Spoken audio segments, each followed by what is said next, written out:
ॐ सदाशिवसमारम्भाम् शङ्कराचार्यमध्यमाम् अस्मदाचार्यपर्यन्ताम् वन्दे गुरुपरम्पराम्। ओ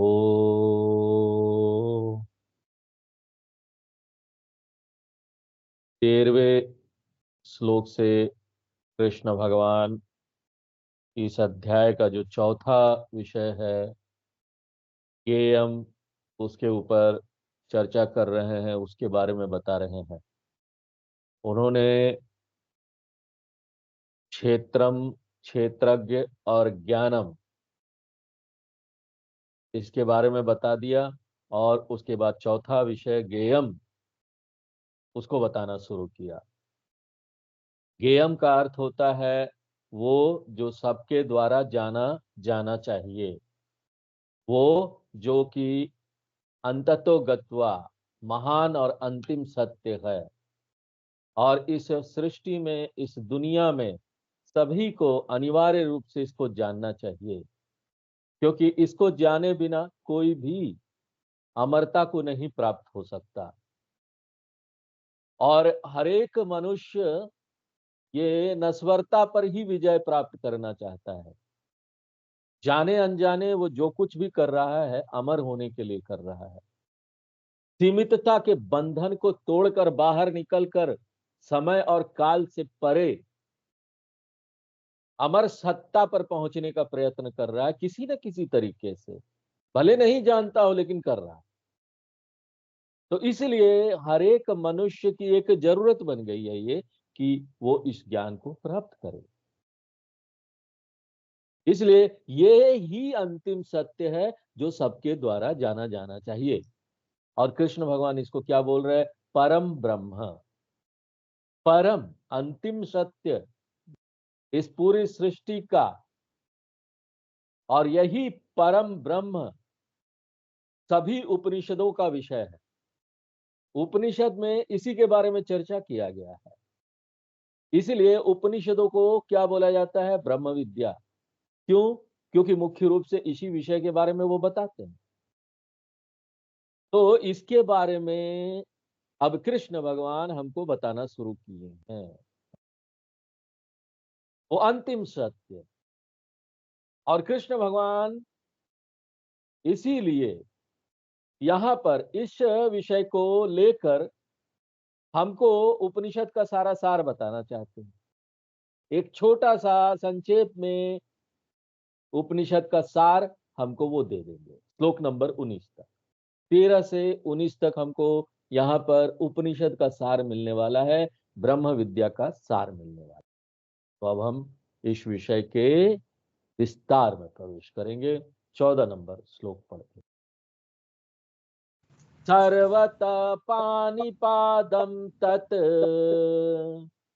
सर्वतः पाणिपादं तत् सर्वतोक्षिशिरोमुखम् सर्वतोक्षिशिरोमुखम् सर्वतः श्रुतिमल्लोके सर्वतः श्रुतिमल्लोके सर्वमावृत्य तिष्ठति। सर्वमावृत्य तिष्ठति।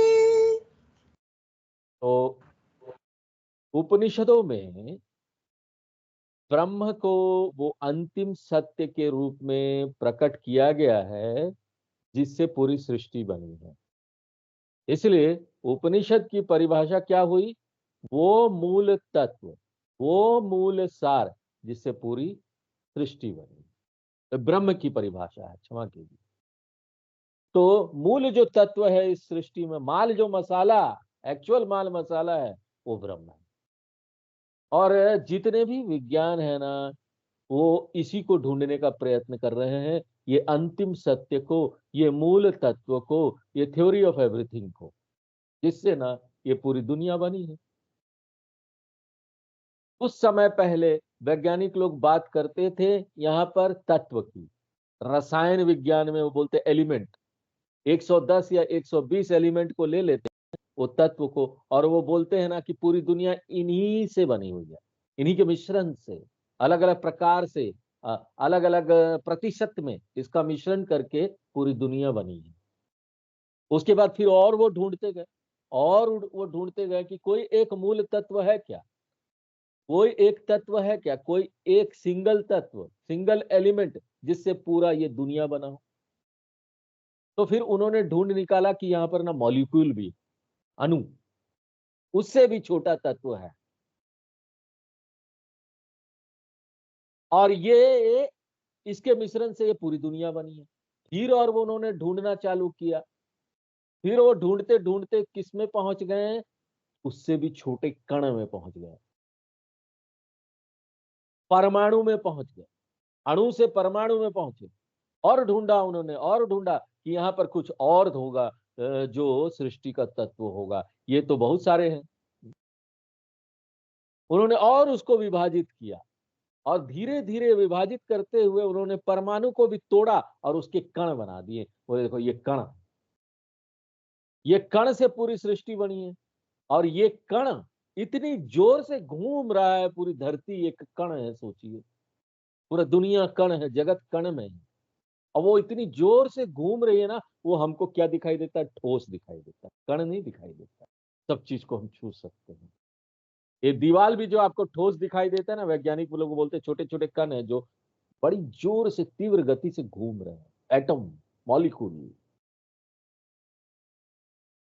और उसके बाद फिर और वो अंदर गए और बोले, बोला देखो ये ऊर्जा है, ऊर्जा ही दुनिया का मूल तत्व है। तो वो ना और गहराई में जाते जा रहे हैं, जाते जा रहे हैं, और उनका उद्देश्य क्या है, उनका उद्देश्य है दुनिया का मूल तत्व को ढूंढना। और देखिए कितना दिलचस्प बात है, वो तो इसमें और गहराई में जा रहे हैं, और जितना गहराई में जा रहे हैं वो ऐसा बन जा रहा है ना, ये नहीं दिखने वाला चीज बन जा रहा है। आप जितनी गहराई में जाएंगे ना किसी चीज का, तो ना वो गायब होता जाएगा, हाँ? दिखाई नहीं देगा। जो ठोस है ना वो अठोस बन जाएगा।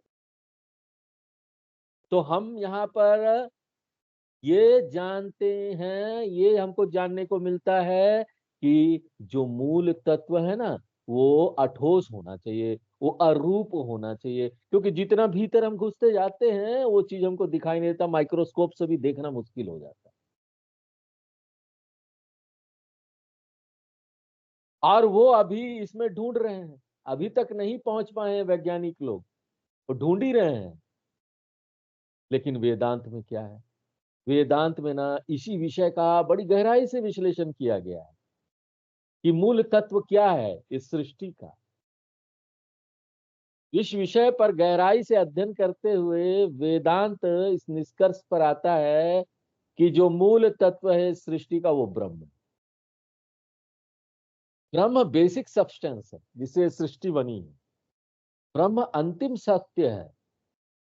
और जब हम अंतिम सत्य है बोलते हैं तो जाहिर सी बात है वो नहीं दिखाई देगा, हाँ? वो ऐसा सूक्ष्म हो जाएगा कि आप उसको देख नहीं पाएंगे, और वो अरूप होगा और वो अठोस होगा, ठोस नहीं होगा। इसलिए ना इसको समझना, जितना भीतर जाते जाते हैं ना उतना दिमाग ना चकरा जाता है, इसको समझना बहुत कठिन हो जाता है। तो हम ऐसे चीज का विश्लेषण यहाँ करने जा रहे हैं जो देखने के लिए उपलब्ध नहीं है, जो सुनने के लिए उपलब्ध नहीं है, जो छूने के लिए उपलब्ध नहीं है, जो सूंघने के लिए उपलब्ध नहीं है। तो यहाँ पर ये जो विषय होने वाला है ना, बड़ा सूक्ष्म और अरूप होने वाला, अठोस होने वाला। इसलिए मैं आपको चेतावनी देने जा रहा हूँ। ये आपको लगेगा कि ये ना शब्दों का हेर फेर चल रहा है क्या स्वामी जी, ऐसी कोई चीज तो है नहीं, हाँ? ये तो आप ना शब्दों को मिला मिला के, शब्दों का तार्किक रूप से विश्लेषण करके, और आप इसका हेर फेर कर रहे हैं। नहीं, हम शब्दों का हेर फेर कर कर जो चीज हम नहीं देख पा रहे हैं, जो सत्य है उसको दिखाने का प्रयत्न कर रहे हैं। और ये शब्दों का हेर फेर करना पड़ेगा, क्योंकि ना हम ऐसी चीज को देखने जा रहे हैं, इतनी गहराई में देखने जा रहे हैं कि उसको देख पाना बड़ा कठिन है, क्योंकि वो दिखता ही नहीं है। और उसके बाद भी हम उसको देख पाए, जो जाना नहीं जा सकता, उसके बाद भी हम उसको जान पाएंगे, तो उसके लिए शब्दों का ये जो जंबल मंबल है ना, ये हमको करना। धीरे धीरे आप देखेंगे ना, यही शब्द आपको ना ऐसे सुंदर अर्थ प्रकट करने लगेंगे कि आपकी आंखें खुली की खुली रह जाएगी। लेकिन इसके लिए जरूरत क्या है? इसके लिए जरूरत है कि आपका बुद्धि इस विश्लेषण के लिए, इस चर्चा के लिए अभ्यस्त हो जाए, इन शब्दों के प्रति अभ्यस्त हो जाए। अभ्यस्त होने से हम क्या समझ रहे हैं? हम क्या आपको बोलना चाहते हैं? देखिए, जब आप कहीं बाहर घूम के आते हैं ना, अपने घर के अंदर, बाहर बहुत प्रकाश है, घर के अंदर क्या है, ज्यादा प्रकाश नहीं है, थोड़ा हल्का हल्का अंधेरा है। तो आपको लगेगा ना, कहाँ अंधेरे में आ गए, क्योंकि बाहर से अंदर आ रहे हैं। अब आपको ना थोड़ी देर रुकना पड़ेगा, 1 मिनट 2 मिनट, धीरे धीरे करके आपकी जो आंखें हैं वो ना हल्के प्रकाश में ढल जाएगी, उसको अभ्यस्त हो जाए। ये आंखों की तैयारी हो गई। उसी तरीके से ब्रह्म को समझने के लिए आपको इस तरह के चर्चाओं में अभ्यस्त होना पड़े, ऐसे शब्दों के मिश्रण, उसके मंबल जंबल में अभ्यस्त होना पड़े। तो इसलिए जो लोग, जो विद्यार्थी अब इसको शुरू कर रहे हैं, उनके लिए ये जो विषय है ना, वो लगेगा क्या इतने सारे शब्दों को मिला जुला के कभी कुछ चल रहा है, हाँ? ऐसे लोगों को निराश होने की जरूरत नहीं है। धीरे धीरे आप देखेंगे ना, श्रद्धा रख के सुनते जाइए और समझते जाइए, धीरे धीरे आपको देखेंगे ना कि ना ये ही शब्द आपके लिए अर्थपूर्ण होते जा रहे हैं। किस तरह से हम इन विषयों के ऊपर रमण करें। सामान्यतः हम यहाँ पर दुनिया में बहुत सारी चीजें देखते हैं, हम यहाँ पर लोगों को देखते हैं, हम बोलते हैं देखो ये मोटा व्यक्ति है, ये मोटी औरत है, ये मोटा आदमी है, ये पतला आदमी है। तो मोटा, पतला, काला, गोरा। अब थोड़ा सा ना हम आपको व्याकरण के माध्यम से इसको समझाने का प्रयत्न करें। अब बहुत ही सिंपल और आसान व्याकरण है, जो कि सभी लोग जानते होंगे। अगर किसी ने स्कूल में नहीं पढ़ा तो उसके लिए भी बता दें। यहाँ पर किसी भी चीज के नाम को, ये आदमी है, ये औरत है, ये राम है, ये शाम है, ये जो शब्द होते हैं ना, इसको बोलते हैं अंग्रेजी में नाउन और हिंदी में बोलते हैं संज्ञा। चीजों, जो वस्तु है, वस्तु के नाम को संज्ञा बोलते हैं। वस्तु हो, व्यक्ति हो, कोई भी हो, व्याकरण में। अब इन वस्तुओं के बारे में कोई आप विशेष बात बताना चाहते हो? ये वस्तु गोल है, ये चपटा है, ये लंबा है, ये व्यक्ति गोरा है, काला है, पतला है। तो ये सारी चीजें, गोरा, काला, पतला, चपटा, ये क्या हो जाएगा? ये हो जाएगा विशेषण, एडजेक्टिव। तो क्या हो गया? दो चीज, संज्ञा जो वस्तु को बताती है, और विशेषण जो उसके बारे में उसके लक्षण बताती है।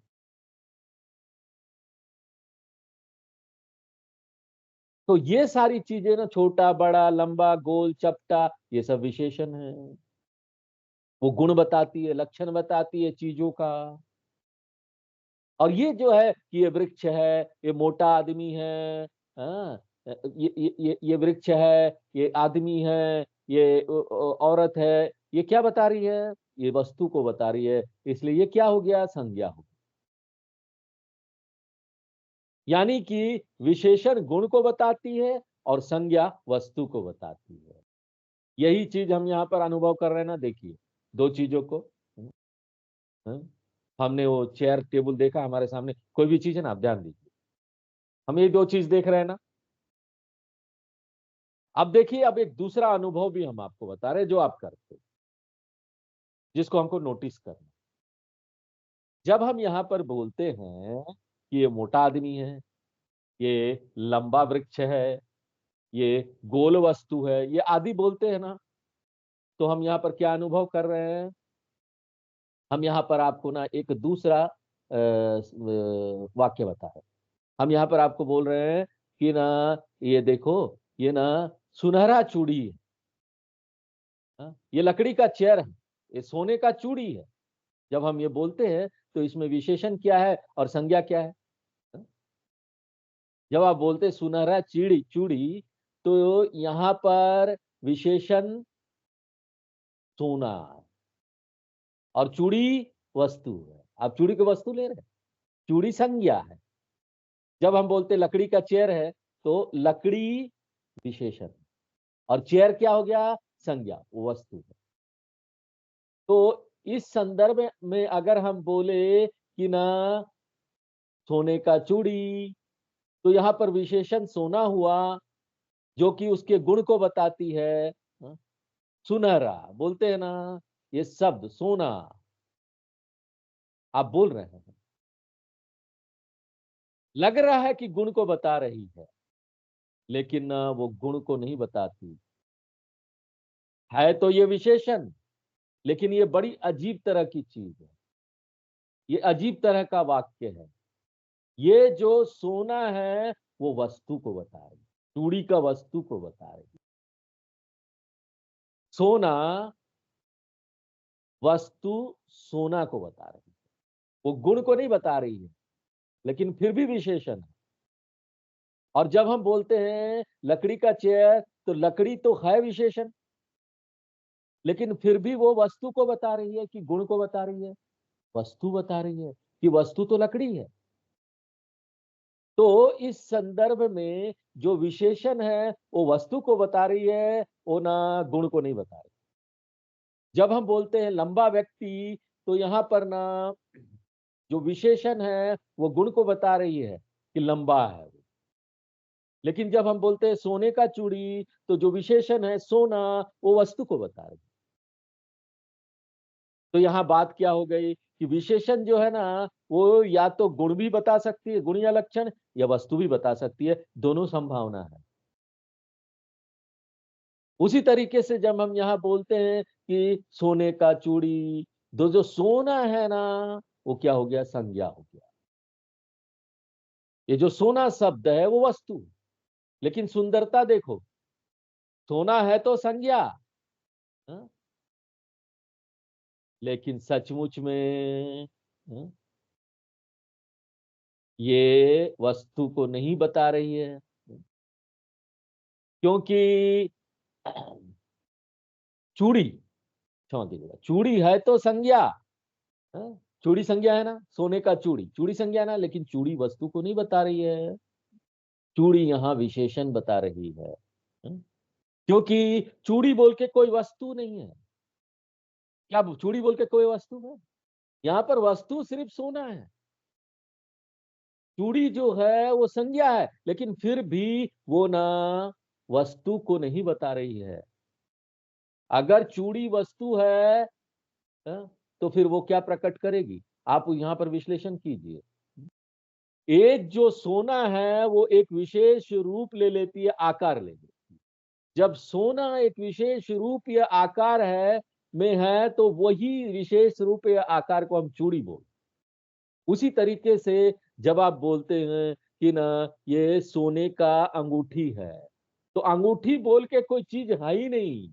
अंगूठी तो सिर्फ नाम दे दिया गया है, सोने को गला के गोल गोल बना दिया, एक आकार दे दिया।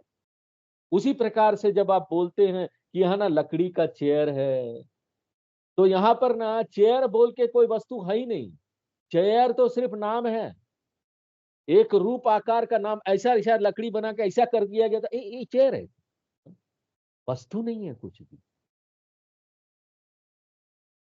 चेयर जो है वस्तु का नाम नहीं है, वस्तु का नाम क्या है? लकड़ी। तो हम यहाँ पर ये ढूंढ लेते हैं कि जो चूड़ी है ना वो रूप है, जो चैन है ना गले का रूप है, जो अंगूठी है ना वो रूप है। ये है तो रूप, और है नाउन बता रहा है, यहाँ संज्ञा बता रहा है, लेकिन ये सिर्फ विशेषण को प्रकट करने का माध्यम हो जाता है, लक्षण बता रहा है, रूप आकार बता रहा है। इसलिए जब आप सोने का चूड़ी बोलते हैं ना, तो उसमें जो विशेषण है वो क्या बता रहा है? वस्तु बता रहा है। संज्ञा क्या बता रहा है? लक्षण बता रहा है। लेकिन जब आप बोलते हैं लंबा वृक्ष, तो वहां पर विशेषण जो है वो लक्षण बता रहा है, और वृक्ष जो है वो वस्तु को बता रहा है। तो यहाँ पर दो उदाहरण हो गए। एक तो हो गया लंबा वृक्ष, जिसमें विशेषण जो है वो विशेषण बताता है, संज्ञा जो है वो वस्तु को बता रहा है, विशेषण गुण को बता रहा है। लेकिन जब हम बोलते हैं सोने का चूड़ी चूड़ी, तो उसमें विशेषण जो है वो वस्तु को बता रहा है, और जो संज्ञा है वो गुण को बता रहा है, रूप को बता रहा है। इसीलिए देखिए, जब रूप बदल दीजिए ना, तो चूड़ी कहाँ चला गया? गला दीजिए, चूड़ी कहाँ गई? रूप बदल गया तो चूड़ी गायब। इसलिए ये जो चूड़ी शब्द है वो ना गुण को बताती है, रूप को बताती है। तो यहाँ पर वेदांत क्या बोलना चाह रहा है कि जो विशेषण है ना, वो गुण को भी बता सकती है, वस्तु को भी बता सकती है। उसी तरीके से जो संज्ञा है वो गुण को भी बता सकती है, वस्तु को भी बता सकती है। आपको हम दोहरा दे रहे हैं, उदाहरण क्या था? हम्म? एक विशेषण जो वस्तु को बता रही है, उसका उदाहरण क्या है? एक विशेषण जो गुण को बता रही है, उसका उदाहरण क्या है? लंबाई। एक विशेषण जो वस्तु को बता रही है, उसका उदाहरण क्या है? सोना, लकड़ी। तो उदाहरण संज्ञा का जो वस्तु को बता रही है वो क्या होगा? वृक्ष। संज्ञा है, वस्तु बता रही है। और उदाहरण विशेषण का जो कि लक्षण या गुण बता रही है, रूप बता रही है, वो क्या है? चूड़ी। तो हमको ये चार चीजें मिल गई। अब इसमें आने के बाद वेदांत ये बोलता है, देखिए ये सारी चीजें ना 2000, 3000, 5000 साल पहले ही हमारे आचार्यों ने इतनी गहराई में जाकर इतने शब्दों का ना इतना गहराई से विश्लेषण किया था। अब देखिए वेदांत ना इस दुनिया में आ जाता है, दुनिया में आ जाएगी। ये सब तो अब उदाहरण था ना, अब हम ओरिजिनल में आ जाते हैं। हम इस दुनिया का अनुभव कर रहे हैं ना। हम यहाँ बोलते हैं देखो ये बुक है, किताब रखा है, ये फैन है, इलेक्ट्रिसिटी, एसी है, चेयर टेबल, सब बोलते हैं ना। एक दीवाल है, आदमी है, औरत है। तो हम ना यहाँ पर दुनिया का अनुभव कर रहे हैं, और हम कैसे सबको बताते हैं कि ये आदमी है, ये औरत है, ये टेबल है, ये चेयर है। तो उनमें सब में कॉमन क्या है, समान क्या है? है, है, है। सबको है बोलते, है के बिना कुछ हो ही नहीं सकता। ये जो है वो क्या है? वर्ब है, क्रिया है, जो कि दुनिया का मूल तत्व को प्रकट करती है। जब हम बोलते हैं यहाँ घड़ी है, इसका मतलब क्या है? घड़ी विद्यमान है। जब हम बोलते हैं यहाँ ग्रह है, तो ग्रह क्या है? विद्यमान है। तो हर एक वस्तु जो हम यहाँ अनुभव कर रहे हैं वो किस तरह का वस्तु है? विद्यमान वृक्ष, विद्यमान आदमी, विद्यमान औरत। जो भी चीज का हम अनुभव कर रहे हैं वो विद्यमान है। अगर कोई चीज नहीं है तो उसका अनुभव हम नहीं कर सकते। क्या आप मेरे सिर पर जो सिंह है उसका अनुभव कर रहे हैं? कई लोगों को ये दिखाई देगा, हाँ? सपने में, लेकिन है तो नहीं ना। मेरे सिर पर सिंह नहीं है तो आप उसका अनुभव नहीं कर सकते, नहीं है। लेकिन मेरा सिर है, ये विद्यमान है, इसका अनुभव आप कर रहे हैं। इसलिए जो भी चीज आप यहाँ पर दुनिया में अनुभव कर रहे हैं वो विद्यमान वस्तु है, तभी अनुभव कर रहे हैं। हर एक चीज विद्यमान है। संस्कृत में इसी को बोलते हैं सन घटा, सन पट, सन पत्रम, सन पुरुष, सन या सत, जो सच्चिदानंद में सत है ना, वो यही चीज है, दिखाई दे रहा पूरा दुनिया, यही सच्चिदानंद में सत एग्जिस्टेंट विद्यमान है। इसलिए जब हम बोलते हैं कि ये विद्यमान वृक्ष है, ये विद्यमान आदमी है, ये विद्यमान औरत है, तो इसमें ना संज्ञा क्या है और विशेषण क्या है? वेदांत ये प्रश्न पूछता है। सभी दार्शनिक लोग हैं, बड़े बड़े दार्शनिक लोग हमारे संस्कृति में हुए हैं, परंपरा में, उन्होंने इसका विश्लेषण किया है। तर्क शास्त्र में इसका विश्लेषण किया गया है, और जो एक्सपर्ट लोग हैं इस विषय में तर्क शास्त्र में, उन्होंने इसका विश्लेषण किया है कि यहाँ पर संज्ञा क्या है और विशेषण क्या है। जब हम बोलते हैं विद्यमान आदमी, विद्यमान औरत, टेबल, चेयर, सूर्य, चंद्रमा, तारे आदि, तो ये जो शब्द है या विद्यमान, ये क्या है? ये विशेषण है। और जो आदमी, औरत, टेबल, चेयर, सूर्य, चंद्रमा, ये सब क्या है? संज्ञा है। तो यहां पर जो विद्यमान शब्द है ना, वो हो गया विशेषण, और हर एक वस्तु जो हम यहां देख रहे हैं वो हो गया संज्ञा।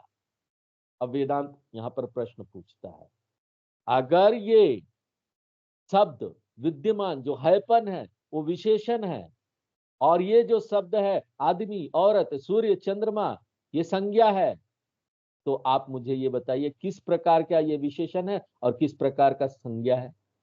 ये प्रश्न क्यों? क्योंकि इससे पहले हमने देखा कि एक जो विशेषण है वो गुण को भी बता सकती है किसी चीज का, या फिर ना वो वस्तु को भी बता सकती है।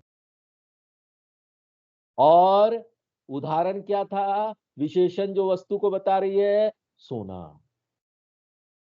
और उदाहरण क्या था?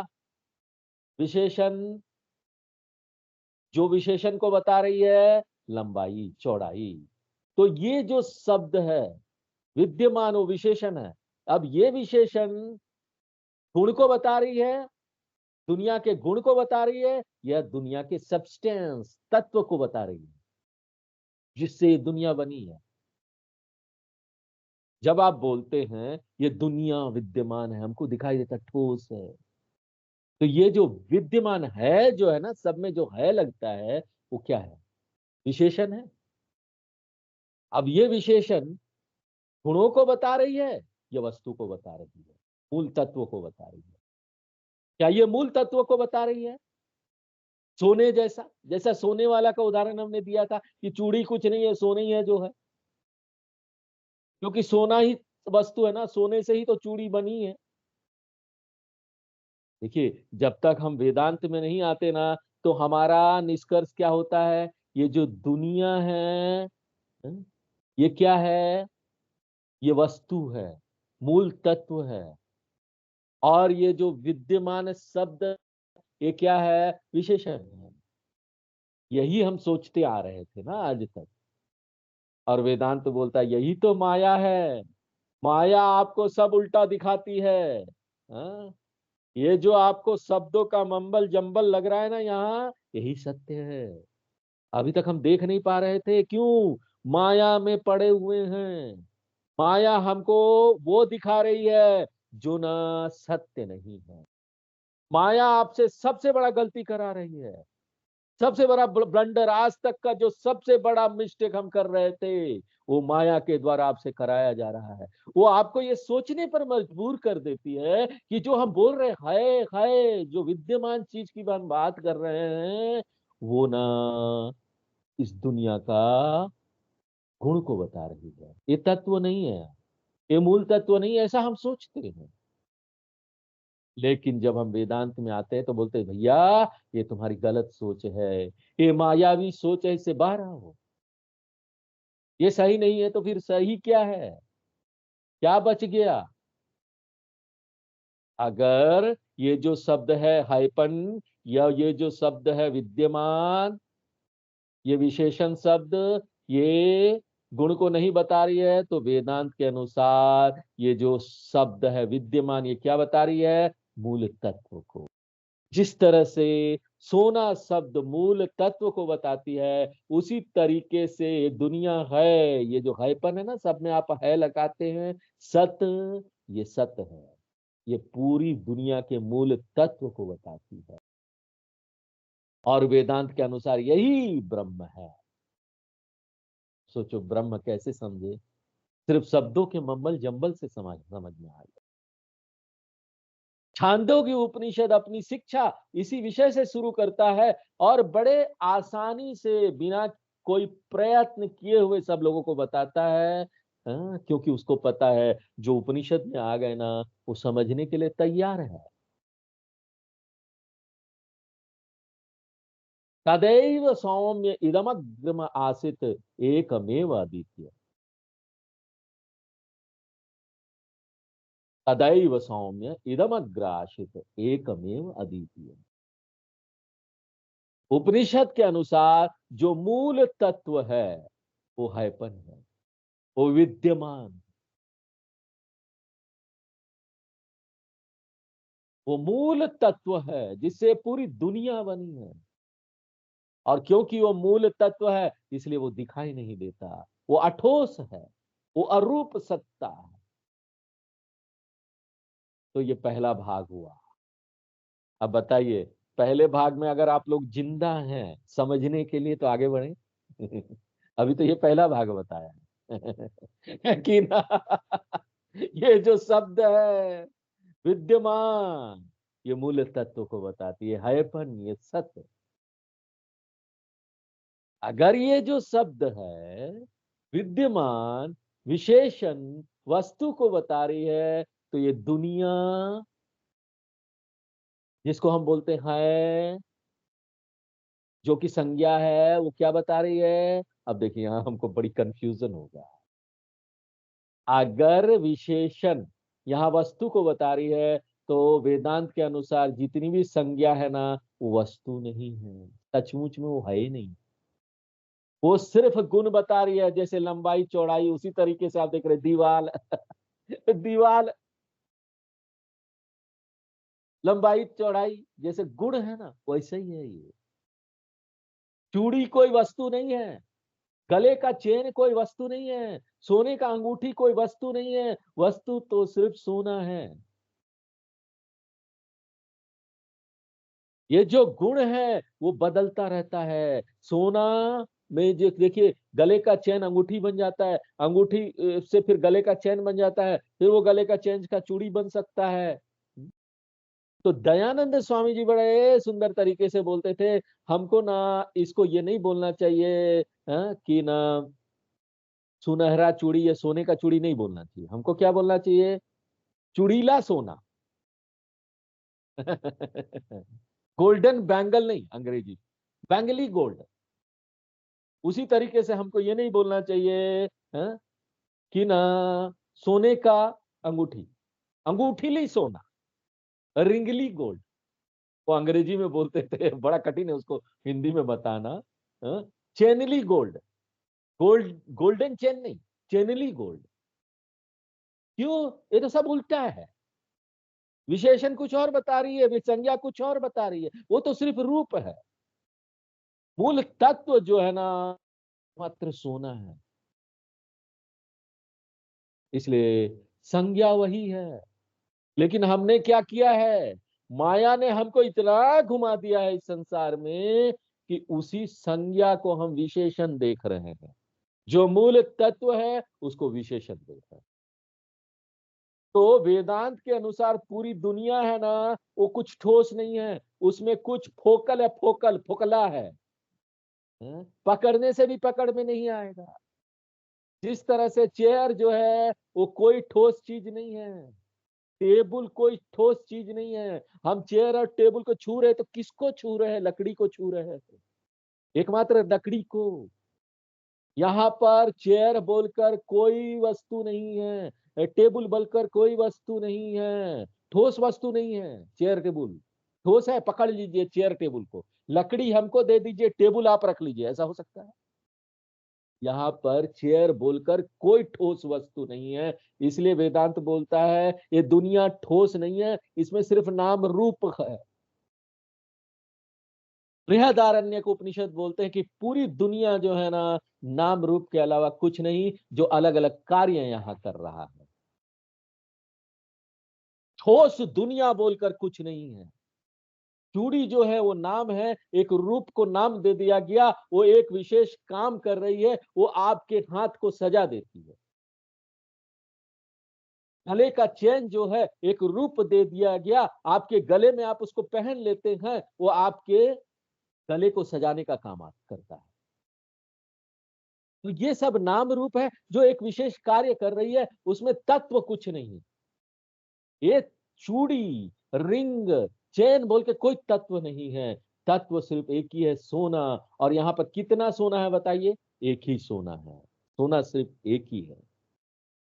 इसी सिद्धांत को पूरी दुनिया में लागू कर दीजिए। वेदांत बोलता है ना, हैपन विद्यमान ही सिर्फ यहाँ पर मूल तत्व है, और बाकी जितनी भी चीजें आप इस संसार में देख रहे हैं वो सिर्फ नाम रूप है।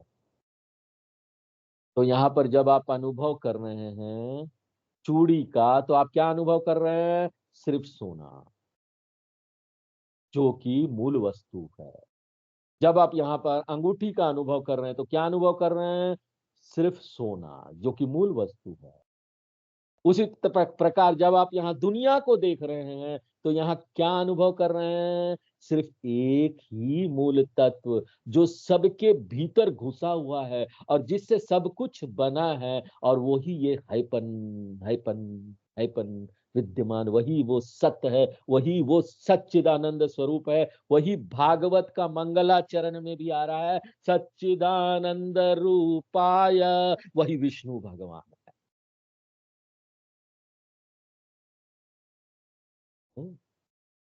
समझ गए दुनिया में विष्णु भगवान कहां पर है? सत्य के रूप में, सभी चीज को दिखाने के रूप में, मूल तत्व। शंकराचार्य जी इन सभी चीजों को एक लाइन में बता देते हैं। जो आपको मैंने अभी 35 मिनट तक बताया, वो सिर्फ एक लाइन में बता देते हैं। यस्सैव स्फुरणं सदात्मकम् सत् कल्पार्थकं भासते। दक्षिणामूर्ति स्तोत्रम। तो आज हम यही विराम देते हैं, आगे फिर अगले क्लास में देखेंगे। ओम पूर्णमदः पूर्णमिदं पूर्णात् पूर्णमुदच्यते पूर्णस्य पूर्णमादाय पूर्णमेवावशिष्यते। ओम शांति शांति शांति।